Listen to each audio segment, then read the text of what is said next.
आज national capital civil services authority की पहली मीटिंग हुई, लेकिन ये निर्णय पहला नहीं था। मैं थोड़ा सा उस पर एक्सप्लेन करूँगा। पहली मीटिंग हुई, ये पूरा का पूरा जो ऑर्डिनेंस है, पहले हमें समझना पड़ेगा इस ऑर्डिनेंस के ज़रिए केंद्र सरकार ने किस तरह से शातिर तरीके से दिल्ली में 3 बार चुनाव हारने के बाद दिल्ली सरकार के ऊपर कब्जा करने की कोशिश की है। उन्होंने कई ऐसे प्रोविजंस इसके अंदर लिखे हैं, अध्यादेश के अंदर, जिसके ज़रिए मंत्री और मुख्यमंत्री, जो चुनी हुई सरकार है, जो चुनी हुई कैबिनेट है, उसके ऊपर हर जगह इन्होंने एक अफसर को बिठा दिया। अब डिपार्टमेंट्स में मंत्री की नहीं चलेगी, अफसर की चलेगी। अफसर को मंत्री का बॉस बना दिया। कैबिनेट के अंदर कैबिनेट की नहीं चलेगी, चीफ सेक्रेटरी की और एलजी की चलेगी। उसके ऊपर उन्होंने चीफ सेक्रेटरी को बिठा दिया।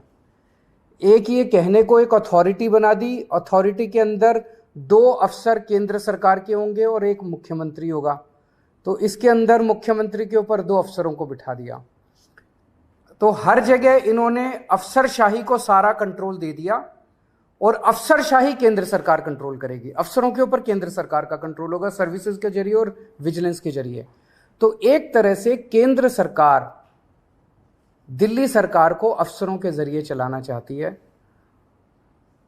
हमारा देश एक जनतंत्र है, भारत एक जनतंत्र है, और संविधान, भारत का संविधान की मूल आत्मा यही है कि हम एक जनतंत्र हैं।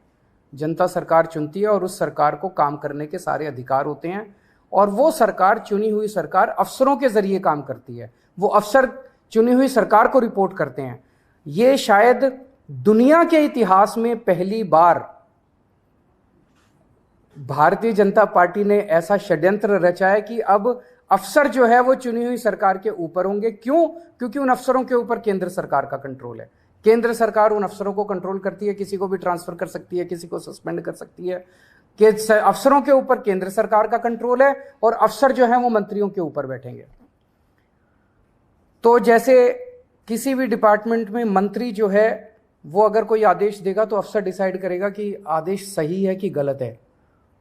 अगर अफसर को लगता है कि आदेश सही नहीं है, अगर वो, तो ये बहाना मार के कि वो अफसर आदेश सही नहीं है, वो अफसर आदेश मानने से इनकार कर सकता है। सरकार कैसे चलेगी ऐसे? हम मान लो कहते हैं कि 2 स्कूल बनाने हैं, अफसर कहते हैं नहीं, इस दिल्ली में स्कूलों की जरूरत नहीं है। अगर अफसर लिख दे फाइल पे दिल्ली में स्कूलों की जरूरत नहीं है तो स्कूल नहीं बनेंगे। हम मान लो कहते हैं कि मोहल्ला क्लिनिक 100 और बनने चाहिए। चुनी हुई सरकार कहती है, हम तो जनता में घूमते हैं, हम कहते हैं भाई जनता मांग रही है इस इलाके में करोल बाग में एक मोहल्ला क्लिनिक बनाओ। अफसर कहता है नहीं, करोल बाग में मोहल्ला क्लिनिक की जरूरत नहीं है, बस फिर मोहल्ला क्लिनिक नहीं बनेगा। हम कहते हैं यहाँ पे पानी गंदा आ रहा है, अफसर लिख देता है पानी ठीक आ रहा है, बस पानी ठीक आ रहा है, फिर अफसर ने लिख दिया पानी ठीक आ रहा है। फिर हम कहते हैं यहाँ पे गंदगी बहुत ज़्यादा हो गई है, अफसर कहता है नहीं गंदगी नहीं है, सही है, तो बस फिर सही है। तो ये अफसर को पावर दे दी। कैबिनेट जितने निर्णय लेगी, कैबिनेट मतलब सुप्रीम बॉडी, चुनी हुई सरकार की सुप्रीम बॉडी, जिसमें सारे मंत्री होते हैं, मुख्यमंत्री उसका अध्यक्ष होता है। तो कैबिनेट जो भी निर्णय लेगी, वो निर्णय सही है कि गलत है, ये चीफ सेक्रेटरी डिसाइड करेगा। तो चीफ सेक्रेटरी डिसाइड करेगा कैबिनेट ने निर्णय सही लिया कि गलत लिया, और फिर वो एलजी को रिकमेंड करेगा। एलजी उस पे कैबिनेट के किसी भी निर्णय को पलट सकता है। ये तो संविधान में भी नहीं दे रखा कि एलजी किसी भी निर्णय को पलट सकता है। इन्होंने नया एक संविधान बदल दिया और ये अथॉरिटी बनाई है कि अथॉरिटी के अंदर मुख्यमंत्री बैठेगा, मुख्यमंत्री के सर पे 2 अफसर बैठेंगे। तो ये एक बहुत बड़ा षड्यंत्र है। अथॉरिटी की जो मीटिंग है, अथॉरिटी कितना फ्यूटाइल एक्सरसाइज है, इससे आप समझ सकते हो।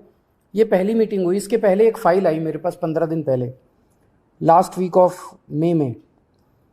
उस फाइल में वो एक ऑफिसर को सस्पेंड करना चाहते थे। उसको फाइल को पढ़ने के बाद मेरी 3-4 क्वेरीज थी, क्लैरिफिकेशंस थे। तो मैंने फाइल पे लिखा कि ये 3-4 मेरे क्लैरिफिकेशंस हैं और इनका जवाब दिया जाए। उसके बाद मैं बताऊंगा कि मीटिंग किस दिन होगी, कितने बजे होगी और कहाँ होगी। वो 3 या 4 क्लैरिफिकेशंस क्वेश्चंस मैंने लिख के फाइल पे भेजे, वो फाइल मेरे पास फिर वापस नहीं आई, वो फाइल सीधे एलजी के पास चली गई और उस फाइल पे लिखा गया कि अथॉरिटी के 3 मेंबर में से 2 मेंबर्स की सहमति हो गई है, 1 मेंबर की सहमति नहीं है, इसीलिए इसको अप्रूव कर। तो वो तो हमेशा ही उन दोनों की सहमति है, वो तो दोनों केंद्र सरकार के ऑफिसर्स हैं और मैं ही उसमें अकेला हूं। तो मतलब मैं अगर कोई उस मीटिंग के अंदर क्वेरी भी करता हूं, क्लैरिफिकेशन भी मांगता हूं, तो मेरी क्लैरिफिकेशन के जवाब भी देने की जरूरत नहीं है। तो वो एलजी साहब के पास उन्होंने फाइल भेजी, एलजी साहब ने लिख दिया कि ऑफिसर को सस्पेंड कर दिया जाए, ऑफिसर को सस्पेंड कर दिया गया। मेरे पास ना ऊपर जाते टाइम फाइल आई ना नीचे जाते टाइम फाइल आई, मेरे पास तो जब फाइल आई मैंने उस पर क्वेरी रेज की और क्वेरी के बिना जवाब दिए उन्होंने एलजी से अप्रूवल। फिर अथॉरिटी की जरूरत क्या यार।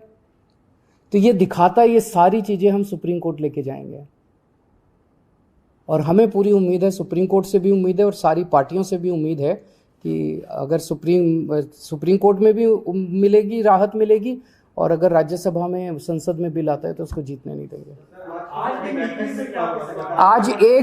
आज एक मुद्दा था जिसमें एक ऑफिसर के ऊपर कुछ डिसिप्लिनरी प्रोसीडिंग्स थी, उसने ये फॉरेंसिक लैब में कुछ गड़बड़ की थी, उस पे वो ब्लैक एंड व्हाइट मुद्दा था, उसमें तीनों की सहमति थी कि इसको सस्पेंड कर, इसके खिलाफ डिसिप्लिनरी प्रोसीडिंग शुरू की जाए। यानी आप ये कहना चाह रहे हैं कि अथॉरिटी की बैठक से पहले ही ये निर्णय ले लिया जाता है और आपको सिर्फ जानकारी भी नहीं दी जाती। पिछली वाली जो मीटिंग थी उसमें मैंने जैसे बताया, मेरे पास फाइल आई कि इस अफसर को सस्पेंड किया जाए।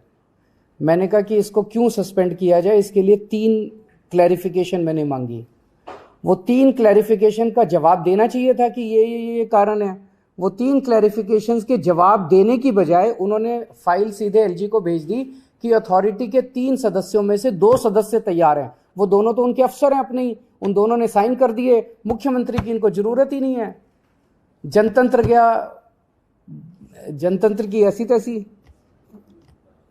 सर आपने लॉ एंड ऑर्डर को लेकर भी एनजीओ चिट्ठी लिखी है। पूरे दिल्ली के अंदर पहली बार हो रहा है जो इतने बड़े संडे का दिन था ना, शायद संडे को 4 मर्डर एक साथ दिल्ली के अंदर हुए। पूरे मैं लोगों से मिलता रहता हूँ, दिल्ली के लोगों के मन में दहशत है और मैंने एलजी साहब को लिखा है कि कुछ करें, एलजी साहब भी करें, अमित शाह जी भी करें, दोनों मिलके दिल्ली के लॉ एंड ऑर्डर को सुधारें। जैसे दिल्ली में हमने एजुकेशन ठीक कर दी, हमारे पास जो जो क्षेत्र थे उनमें से कई क्षेत्र ठीक कर दिए। अगर आज लॉ एंड ऑर्डर पंजाब में हमारे पास लॉ एंड ऑर्डर पहली बार आया, शुरू में आपने देखा कितनी दिक्कत हुई क्योंकि वो पुरानी सरकारों ने कितना गंद मचा रखा था। आज पंजाब लॉ एंड ऑर्डर के मामले में दिल्ली में टॉप के 1-2, इंडिया टुडे का शायद सर्वे आया था, टॉप के स्टेट्स में माना जाता है। लॉ एंड ऑर्डर इतना शानदार कर दिया हम लोगों ने पंजाब के अंदर। दिल्ली में अगर लॉ एंड ऑर्डर हमें दे दिया जाए, अगर पुलिस का कंट्रोल हमें दे दिया जाए दिल्ली के अंदर, देखिए हम कितना अच्छा लॉ एंड ऑर्डर करके दिखाते हैं। तो एलजी साहब को मैंने लिखा, पहले थाना लेवल कमिटीज होती थी हर विधानसभा के अंदर, हर थाने के ऊपर। उस थाना लेवल कमेटी का अध्यक्ष होता था लोकल एमएलए और उसके नीचे आरडब्ल्यूएस होती थी, उसमें काउंसलर्स होते थे सारे उस इलाके के, उसमें वहाँ के प्रबुद्ध नागरिक होते थे। महीने में एक बार ये कमेटी मिला करती थी। इस कमेटी को रिवाइव करने की ज़रूरत है। 2013 में जब से हमारी सरकार बनी 15 में, तब से ये थाना लेवल कमेटी को डिसबैंडल कर दिया गया था, इसको दोबारा रिवाइव करना चाहिए।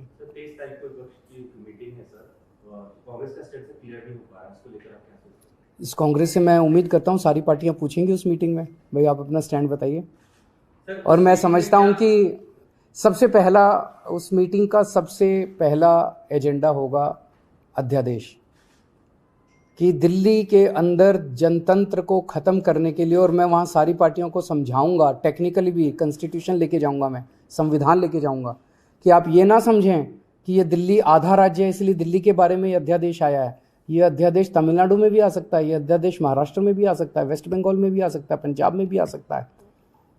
कंकरेंट लिस्ट की जितने सब्जेक्ट्स हैं, केंद्र सरकार अगर इसी तरह का अध्यादेश लाती है तो फुल स्टेट्स के अंदर भी कंकरेंट लिस्ट के सब्जेक्ट्स को वो ख़त्म कर सकती है। इलेक्ट्रिसिटी हो गया, एजुकेशन हो गया, कई सारे सब्जेक्ट्स हैं कंकरेंट लिस्ट के अंदर जिनको इस किस्म का अध्यादेश लाके फुल स्टेट्स के अंदर ख़त्म किया जा सकता है। Thank you.